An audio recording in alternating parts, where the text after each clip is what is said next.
Well, I'm very happy to join you at this wonderful conference on happiness from the United States. We are all facing a terrible pandemic, a global crisis, and it's a time of great uncertainty, great stress. And so this is a particularly important time to talk about the things that we know contribute to well-being and happiness. Thank you, Professor. Your theme today is the power of human connection. Lessons from the Harvard Study of Adult Development. So we look forward to your very insightful and happy lecture. So now the floor is yours now.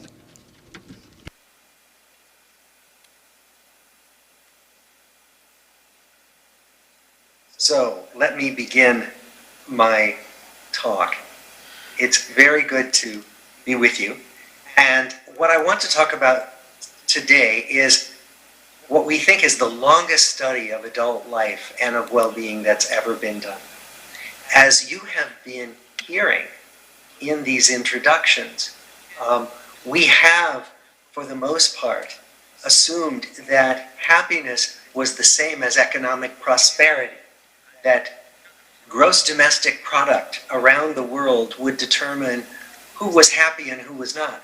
But as we heard, every year the United Nations does a World Happiness Report. And in that report, they ask people all over the world, from all age groups, all cultures, what are the things you need in your life to make you happy, to contribute to a good life? And of course, having your needs met, having enough food and clothing and shelter is very important. So economic well-being is a basis for well-being. But besides that, across the globe, people were very uniform in agreeing on the things that they believe are needed to have a good life, besides financial well-being. And here they are. They include having social support around us, being able to believe that we can have a healthy life expectancy, and that means access to decent health care for ourselves and our children, the freedom to make life choices. And one interesting one, generosity, the ability to be generous, not just with our money, but with our time, with our energy, that people feel like life is better when they can give to others. And finally, people felt that to have a good life, they needed to be able to trust not only their government, a government that should not be corrupt, but also to be able to trust our neighbors. And so all of these things are identified all over the world as the things that are important to well-being. But when we ask young people what they think they need in order to have a good life, many of them answer something different. There was a survey several years ago in which people were asked, people in their 20s were asked, what do you need to have a good life? And over 80% of young people said that their most important goal in life was to become rich. And another 50% said that a major life goal for them was to become famous. And finally, almost half of those same young adults said that they needed to have high achievement at work. They really needed to lean into their work lives. So why is it that there is this disconnection between what people all over the world tell us they need to have a good life and what these young adults think they want and what they want to aim for as they go through their careers? Money and fame and hard work. Well, one thing is that the good life, what's supposed to be a good life, is often defined for us, not by us, defined by the culture, defined by all the media influences that bombard us every day with advertisements and images on television and in film and on the internet, things that we are supposed to want and need to have a good life. So, for example, take this image. This is an image from Facebook, and it's the kind of image we see all the time. It's an image of people at a party, and if you were coming from outer space and you wanted to learn about what human life was like on Earth and your only source was Facebook, you would think that everybody was always at a wonderful party or spending time on a beautiful beach, because we show each other these parts of our lives. We show each other the happy times. What we don't show each other, what we don't post, are the photos of when I woke up feeling terrible, when I had a night being sick and I looked awful the next morning. None of us do that. But we all know that there are days when we don't have happy lives, when we don't feel good, when we're uncertain.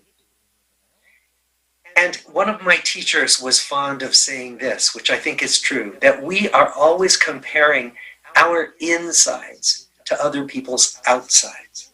We're always comparing how we feel, often unhappy, uncertain, confused, to other people's outsides, to what other people show us, which is their happiest pictures, their shiniest moments in their lives. Now, this happens particularly with how we are supposed to look. If you think about what the media shows us about how bodies are supposed to look. I've chosen a man's body, but as you know, women's bodies are even more likely to be exploited in photo images that make us think we're all supposed to look perfect. When was the last time that the advertising industry showed us this ad? What we want to remember is that we are shown a set of images that are not real life for most of us. They don't have to be real life to make us happy, but we can believe that this is what we need to have a good life. So how do we really learn about life? Well, we learn mostly by asking people to remember the past, by asking people to tell us what their lives have been like up until now. But the problem with that is that our memories have holes in them. Our memories are faulty. They make errors. They even make things up. We can remember things that never really happened. So what I'm going to tell you about is research that followed people from the time they were very small all the way through into old age, to look at the same people from the time they were teenagers until they died, year after year, to find out what really makes people healthy and happy. The Harvard Study of Adult Development began in 1938, and it began as a study of well-being with two groups of men. First was a group of Harvard college students, university students, who were 19 years old when they entered the study. And the second group was a group of boys from the city of Boston, from the poorest neighborhoods, and boys from families that had very difficult lives, not just because of poverty, but because of mental illness, because of family violence, because of physical illness. And so these boys were chosen to try to understand how children who were expected not to do well, how they made it through life. And so we studied both of these groups of men, very privileged Harvard college undergraduates and very underprivileged inner city men. And we started by visiting their homes, talking with their parents, talking with these young men about themselves and their lives, doing physical exams. And then all of these young men grew up and went into many different professions, factory workers, lawyers, physicians, one president of the United States, John Kennedy, poor people, rich people. And we followed them all the way into late life to study aging and retirement.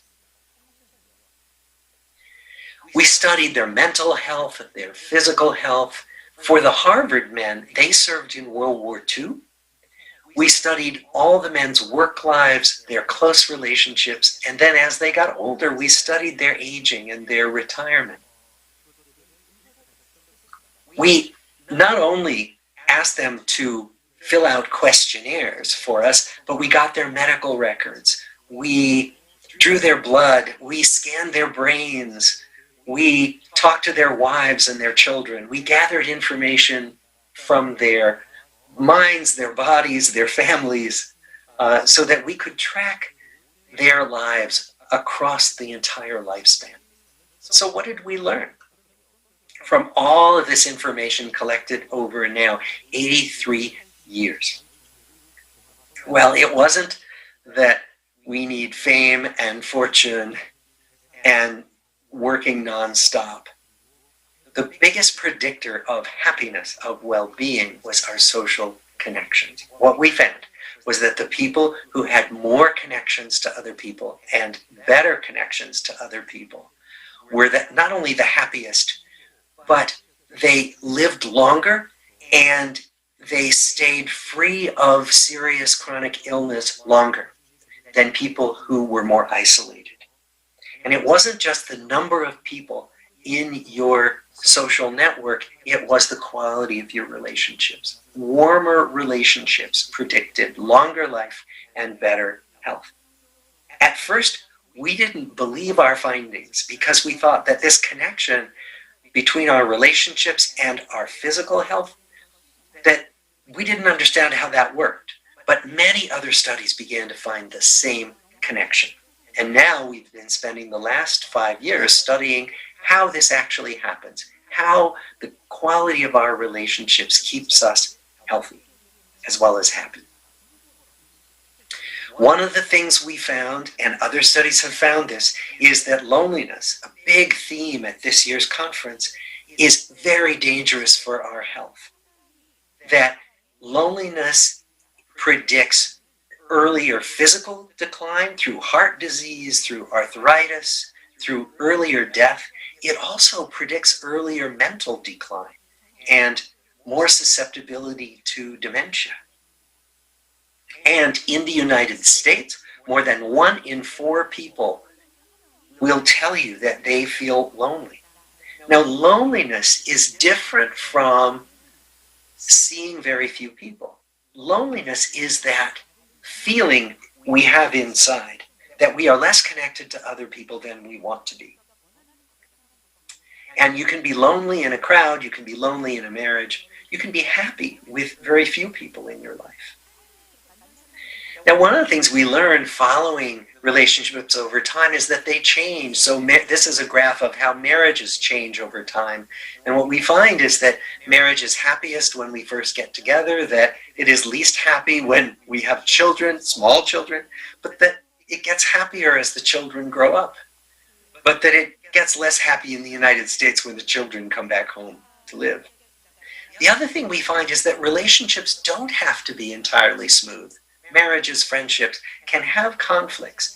As long as we feel that there is affection and respect, having disagreements is not a problem and doesn't endanger your health. So one question is, how do we use our resources? How do we use the money that we can spend on ourselves? And one of the things that research shows us is that when people spend their money on things, on objects, on jewelry, on electronics, they are less happy than when they spend money on experiences. So as we say, the best things in life are not things, they are not material things. Why is that? Well, we find that actually buying material things makes us compare ourselves to other people more. If I buy a new fancy television set, I can get very excited about it, but then I go to my neighbor's house and find that he has an even bigger television set, and I feel sad by comparison. So material things make us compare things. On the other hand, experiences with other people, like going on vacation, are are not things that we tend to compare with other people. They're our own private, wonderful experiences, often that bring us into connection with other people, or closer connection with our families, should we go on vacation with our families. So it's a way of understanding that buying material things makes us less happy than having new experiences, and especially having new experiences with the people who we're close to. Now, one of the disturbing trends in our culture, as you know, is that we are more and more alone. That this title, Bowling Alone, refers to a book by an American sociologist in which he found that in the 1950s, 60s, 70s, more and more Americans stopped joining community organizations, they stopped going to churches, they stopped engaging in community life, and they stayed home. And this coincided with the introduction of television into the American home. People stayed home, watched television, and stopped engaging in their communities. And when these sociologists went back 25 years later to find out what had happened, our social engagement was even lower, that people stopped joining clubs and organizations. They stopped having dinners at which the whole family ate dinner together. People stopped taking vacations with their families. In 1983, 12% of Americans had no one that they could confide in. When they went back and asked in 2003, 1 in 4 people had no one on earth to whom they could talk about personal matters. Why is this happening? Well, in the 1950s and 60s, television had a lot to do with it. Now, the digital revolution seems to be causing a further decline in our social engagement with each other. One of the things we find is that our closest relationships are easy to neglect, that we are often on our phones, on our screens, and that we are giving each other only partial attention, if we're giving each other attention at all. We stop looking at the world around us as this man looking at his phone and missing the whale right next to his boat is showing us.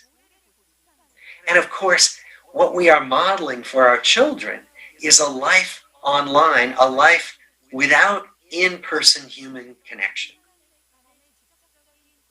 So how do we lean into relationships? How do we really prioritize relationships? Well, there are many ways, but one of the most important ways comes from one of my Zen teachers. I am very involved in Zen meditation, and one of our teachers has a wonderful quote. He says, "Attention is the most basic form of love." That giving people our undivided attention is the most precious gift we can give. And that's a decision you can make right now in each moment. When you finish with this online live stream, you can decide where you're going to direct your attention and who you will give it to. So there are many things we can do to nurture our relationships. We can make sure we set aside time to have conversation and alone time with our spouse, with a partner who we might take for granted.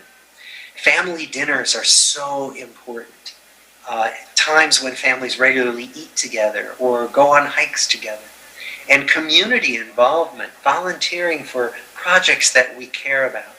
Such important activities that can help build relationships that in turn will help us stay healthier and happier longer. So my take-home messages are simple. It's that human connection is a major source of happiness and also of physical health. That technology can connect us, but it can also isolate us, so we have to be very mindful of how we use our technology, and that we can very deliberately structure our lives in order to combat isolation and nurture human connection.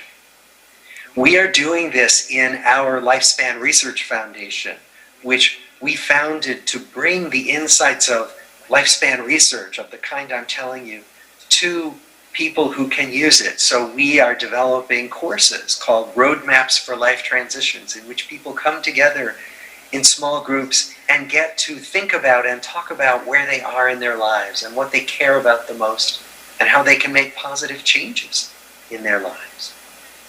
So I will leave you with one quote. This is from the writer Maya Angelou, who wrote, "My mission in life is not merely to survive, but to thrive, and to do so with some passion, some compassion, some humor, and some style." That is my mission in the research that I do, and that is my wish for all of you as we all wish for a happier and healthier 2021. Thank you very much for your attention.